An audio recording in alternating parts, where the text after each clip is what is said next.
Herzlich willkommen zu Alltag Deutsch Podcast. Hallo zusammen, schön, dass ihr eingeschaltet habt. Ja, ich freue mich auch wirklich sehr auf unsere heutige Folge. Stellt euch vor, wir haben mittlerweile schon Tag 109 erreicht. Wahnsinn, Tag 109. Das ist wirklich ein echter Meilenstein auf unserer gemeinsamen Lernreise. Absolut. Und unser Thema heute ist eines, das mir persönlich sehr am Herzen liegt. Es lautet Reisen mit Freunden. Ein tolles Thema. Und ein sehr wichtiges. Denn im Urlaub mit anderen muss man viel kommunizieren. Genau. Deshalb lernen wir heute 15 wichtige Wörter, die ihr perfekt für die Urlaubsplanung im Alltag benutzen könnt. Das sind genau die Begriffe, die euch helfen, mit euren Freunden ganz natürliche Gespräche zu führen. Aber bevor wir gleich mit dem ersten Wort starten, haben wir noch eine kleine Empfehlung für euch. Richtig. Wir möchten euch nämlich die Shadowing-Technik ans Herz legen. Oh ja, das ist eine super Methode. Die funktioniert so, ihr hört uns zu, drückt den Podcast kurz auf Pause und sprecht die neuen Wörter dann laut nach. Genau, einfach laut nachsprechen. Aus neurologischer Sicht ist das enorm effektiv fürs Gehirn. Weil man den Mund dabei bewegt, oder? Exakt. Durch das laute Sprechen aktiviert ihr euer motorisches Gedächtnis. Das Wort verbindet sich mit der Muskelbewegung und bleibt so viel besser im Kopf. Das ist wirklich faszinierend. Probiert das heute unbedingt mal aus. Und noch eine wichtige Sache. Bleibt unbedingt bis zum Ende dieser Folge, denn dort hört ihr unsere Mini-Story, in der alle Wörter noch einmal vorkommen. Ja, darauf freue ich mich schon. Aber lass uns am Anfang beginnen. Der allererste Schritt bei einer Reise ist oft die Diskussion. Oh ja, das ewige Hin und Her in der WhatsApp-Gruppe. Jeder will etwas anderes. Und genau dafür brauchen wir unser erstes Wort, das Verb abstimmen. Abstimmen. Das ist ein tolles Wort. Die einfache deutsche Erklärung dafür ist, dass man gemeinsam eine Entscheidung wählt. Man sammelt Meinungen und findet ein Ergebnis. Und wie übersetzt man das ins Englische? Auf Englisch bedeutet das to vote oder auch to coordinate. To vote. Und weil es ein Verb ist, brauchen wir natürlich auch die Perfektform für die Vergangenheit. Richtig. Die Perfektform lautet hat abgestimmt. Ein guter Alltagsbeispielsatz von mir wäre da: Leute, wir müssen jetzt wirklich über den nächsten Ausflug abstimmen. Ein sehr typischer Satz. Das bringt Struktur in die Gruppe. Ja, sonst bleibt man am Ende einfach zu Hause sitzen. Wenn man dann abgestimmt hat, kommt man hoffentlich zum zweiten Schritt. Und das ist unser zweites Verb für heute, nämlich beschließen. Beschließen. Das klingt schon so nach einem festen Ergebnis. Genau das ist es auch. Die Erklärung lautet, eine endgültige Entscheidung treffen. Die Diskussion ist vorbei. Gott sei Dank. Und auf Englisch? Im Englischen sagt man to decide oder to resolve. To decide. Und wie ist hier die Perfektform? Die lautet hat beschlossen. Es ist ein unregelmäßiges Verb. Ah, gut zu wissen. Ein schönes Beispiel ist dieser Moment der Erleichterung, wenn ich sage, wir haben beschlossen, ans Meer zu fahren. Keine weiteren Diskussionen mehr über die Berge. Die Entscheidung steht. Genau. Aber nach der Entscheidung kommt oft direkt das nächste Problem, das liebe Geld. Ja, Finanzen unter Freunden sind oft ein sensibles Thema. Da hilft unser drittes Verb sehr gut, aufteilen. Aufteilen. Was genau bedeutet das im Kontext von Reisen? Es bedeutet, dass man Kosten oder auch Aufgaben gerecht verteilt. Jeder übernimmt einen Teil. Auf Englisch wäre das to split oder to divide, oder? Ganz genau, to split. Und die Perfektform in der Vergangenheit ist, hat aufgeteilt. Ich nutze da heutzutage immer gerne eine App auf dem Handy für. Mein Satz dazu wäre, wir sollten die Benzinkosten fair aufteilen. Das ist sehr vernünftig. Man sollte Geldfragen immer klar kommunizieren, bevor es Streit gibt. Absolut. Gut, wir haben das Ziel beschlossen und das Geld aufgeteilt. Jetzt brauchen wir einen Ort zum Schlafen. Das bringt uns zu unserem vierten Wort, das ist ein Substantiv, die Unterkunft. Die Unterkunft. Ein sehr allgemeines Wort, oder? Richtig. Die Erklärung ist ganz simpel, ein Ort zum Übernachten. Das kann alles sein. Ein Hotel, ein Hostel, ein Zelt. Und auf Englisch sagt man Accommodation. Genau, Accommodation. Hast du ein Beispiel aus deinem Alltag? Ja, ich bin ja eher so der Ferienwohnungstyp. Ich sage dann oft, wir haben eine schöne, zentrale Unterkunft gebucht. Zentral ist praktisch. Man ist direkt in der Stadt. Eben. Aber manche Leute wollen im Urlaub ja genau das Gegenteil von Trubel. Da hast du recht.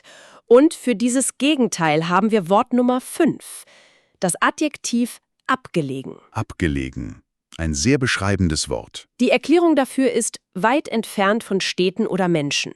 Irgendwo ganz in der Natur. Auf Englisch übersetzt man das mit remote. Remote, genau.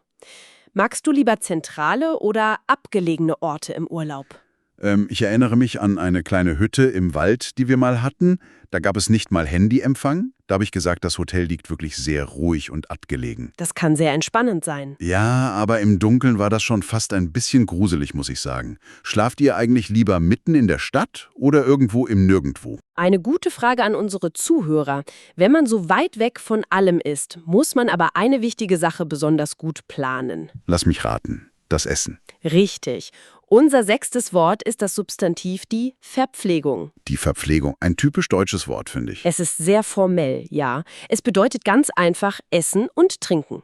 Im Hotel ist das oft das Frühstück oder die Halbpension. Und auf Englisch? Auf Englisch sagt man Catering oder einfach Food. Wenn man eine Wohnung mietet, liest man oft den Satz, die Verpflegung ist im Preis nicht enthalten. Das heißt, ihr müsst selbst einkaufen und kochen. Was ich persönlich super finde.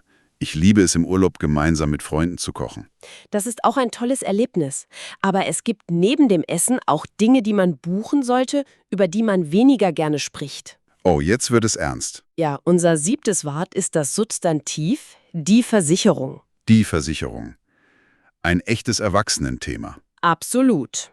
Die einfache Erklärung lautet, ein finanzieller Schutz für Notfälle, falls etwas Unerwartetes passiert. Das englische Wort dafür ist Insurance. Genau. Hast du da eine Erfahrung gemacht? Ja, leider. Ich sage meinen Freunden immer, eine Reiseversicherung ist absolut notwendig. Stell dir vor, du brichst dir das Bein einen Tag vor dem Flug. Das wäre eine Katastrophe. Die Versicherung gibt einem da einfach ein gutes Gefühl der Sicherheit. Richtig. Und wenn dann wirklich etwas schief geht, hofft man auf unser Wort Nummer 8. Das Substantiv die Erstattung. Die Erstattung. Was bedeutet das genau? Es bedeutet, dass man sein Geld zurückbekommt, zum Beispiel nach einer Stornierung. Auf Englisch ist das der Refund. Refund, genau. Das ist ein Wort, das man hoffentlich nicht zu oft braucht. Naja, bei meinen vielen Bahnfahrten kenne ich das leider sehr gut. Wenn der Zug Verspätung hat, sitze ich da und tippe in mein Handy, ich fordere eine Erstattung der Bahnkosten. Ein sehr praktischer Satz für den Alltag in Deutschland. Oh ja, absolut. Wenn euch unser täglicher Deutsch-Podcast hilft, dann abonniert gern unseren Kanal und gebt uns einen Daumen nach oben. So verpasst ihr keine neue Folge. Genau, wir freuen uns über jede Unterstützung. Aber lass uns weiter auf unsere Reise gehen. Die ganze Planung ist abgeschlossen. Wir sind jetzt endlich am Ziel angekommen. Eine schöne Vorstellung. Das bringt uns zu unserem 9. Wort, das Substantiv der Aufenthalt. Der Aufenthalt. Die Erklärung dafür ist die Zeitspanne an einem bestimmten Ort. Die ganze Zeit, die ihr dort verbringt. Im Englischen sagt man dazu stay. Richtig. An der Hotelrezeption hört man diesen Begriff ständig. Ja, der Klassiker ist, wir wünschen Ihnen einen angenehmen Aufenthalt. Und wenn ich später Fotos anschaue, sage ich oft, unser Aufenthalt in den Bergen war einfach toll. Ein sehr schöner Satz. Und was macht man während dieses Aufenthalts? Man liegt ja nicht nur im Bett. Hoffentlich nicht. Wir werden aktiv. Genau. Wort Nummer 10 ist das Verb unternehmen. Unternehmen. Das klingt viel eleganter als einfach nur machen. Das stimmt. Es bedeutet, eine Aktivität oder einen Ausflug zu machen. Etwas gezielt zu planen. Auf Englisch heißt das to do oder to undertake. Und weil es ein Verb ist, hier die Perfektform. Sie lautet hat unternommen. Ein tolles Wort am Frühstückstisch. Man fragt dann in die Runde, Leute, morgen wollen wir eine Radtour unternehmen. Seid ihr dabei? Sehr gut. Und wenn man bei dieser Radtour an einen neuen Ort kommt, nutzt man oft Wort Nummer 11, das Verb erkunden. Hohohoho, erkunden. Ich liebe dieses Wort. Die Bedeutung ist, eine neue Umgebung kennenzulernen, aktiv zu schauen, was es dort gibt. Auf Englisch übersetzt man das mit to explore. Genau. Die Perfektform dazu ist, hat erkundet. Für mich ist das der beste Teil am Urlaub. Mein Beispielsatz ist, lass uns die Altstadt heute einfach zu Fuß erkunden. Also ganz ohne festen Plan? Ja, einfach mal die Karte wegstecken und schauen, wo man landet. Das passt perfekt zu unserem 12. Wort. Das ist nämlich das Adjektiv spontan. Spontan. Ein sehr wichtiges Konzept. Die Erklärung lautet ohne langen Plan. Einfach aus dem Moment heraus handeln. Das ist im Englischen sehr ähnlich. Man sagt spontaneous. Richtig. Bist du eher der Planer oder eher spontan? Ich plane gern, aber manchmal ändert sich ja das Wetter. Wenn es regnet, sage ich, wir haben uns spontan für das Museum entschieden. Das ist eine gute Lösung. Und wenn das Museum dann wirklich toll war, nutzt man Wort Nummer 13. Ein weiteres Adjektiv nehme ich an. Genau, das Adjektiv lohnenswert. Lohnenswert. Ein langes Wort, aber sehr nützlich. Es bedeutet, dass eine Sache den Aufwand oder den Preis absolut wert ist. Man bereut es nicht. Auf Englisch drückt man das oft mit worthwhile aus. Hast du ein gutes Beispiel, wann du das benutzt? Ja, oft wenn ich Freunden Tipps gebe, ich sage dann, fahrt da unbedingt hin, ein Besuch auf dieser kleinen Insel ist extrem lohnenswert. Ein echtes Gütesiegel quasi. Genau. Und wenn all diese lohnenswerten Ausflüge vorbei sind, wie fühlt man sich dann hoffentlich? Das führt uns zu Wort Nummer 14, das Adjektiv erholsam. Erholsam. Das ist das große Ziel jedes Urlaubs. Die Erklärung ist, dass etwas entspannend ist. Es ist gut für die körperliche und geistige Erholung. Auf Englisch sagt man relaxing. Relaxing, ja. Wobei ein Urlaub mit vielen Freunden ja manchmal auch anstrengend sein kann. Das stimmt allerdings. Manchmal braucht man danach noch einen Urlaub. Aber wenn ich meine Freunde verabschiede, sage ich immer, ich wünsche euch einen richtig erholsamen Urlaub. Ein schöner Wunsch. Und wenn am Ende alles perfekt war, haben wir noch ein letztes Wort für das Fazit der Reise. Wort Nummer 15. Trommelwirbel? Das Adjektiv unvergesslich. Unvergesslich. Ein wunderschönes Wort. Es bedeutet, ein Erlebnis war so toll, dass man es wirklich niemals im Leben vergisst. Und auf Englisch ist das unforgettable. Unforgettable. Wenn man am letzten Abend zusammensitzt, das Glas hebt und sagt, Leute, die Reise mit euch war einfach unvergesslich. Das ist das größte Kompliment, das man seinen Freunden nach einem Urlaub machen kann. Absolut.